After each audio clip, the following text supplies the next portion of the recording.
এই যে নির্বাচন, এই যে 7 মাস ঐকমত্য কমিশন যখন আলাপ করলো, আপনি কি লক্ষ্য করে দেখছেন যে আমাদের যে এক্সিস্টিং সংবিধান, যেটার উপরে সবাই নির্বাচন করতে, কেউ তো বলতেছে না এই সংবিধানের কথাই তো বলে যে সংবিধান অনুযায়ী নির্বাচন হবে।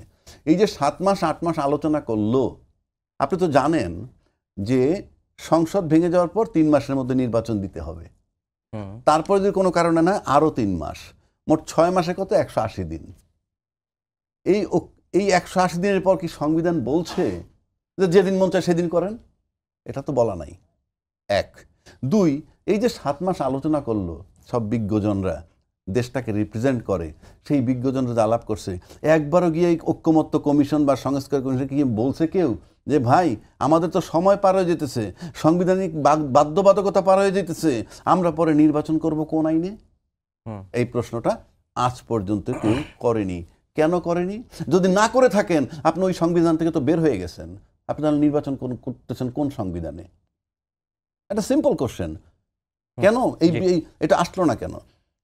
তারপর দেখেন আরেকটা জিনিস, আপনি দেখেন এই যেটা বললাম আঙ্গুল দেওয়া, আবার একটা এখন যে বর্তমানে যে অবস্থাটা হচ্ছে, আচ্ছা নমিনেশন ব্যাপারগুলো আমরা পরে আসি, আমি এটা দিয়ে শেষ করতেছি যে এই জায়গাটায় আমাদের যে এখন যে আমরা ইয়েতে গিয়ে থাকলাম কি বলে গণভোটটার বিষয় হচ্ছে ওদিকে সংবিধান ভায়োলেট হয়ে গেছে।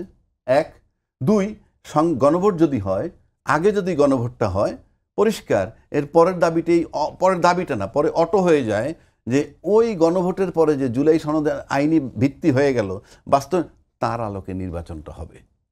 বিষয়টা পরিষ্কার। এখন যারা চায় না তার আলোকে হওয়ার জন্যে, তারা হয়তো বলতেছে একই দিনে হবে। যদি একই দিনে হয় ওইটার ইউজ কি? আর আপনি নির্বাচনটা করছেন কোন আইনে?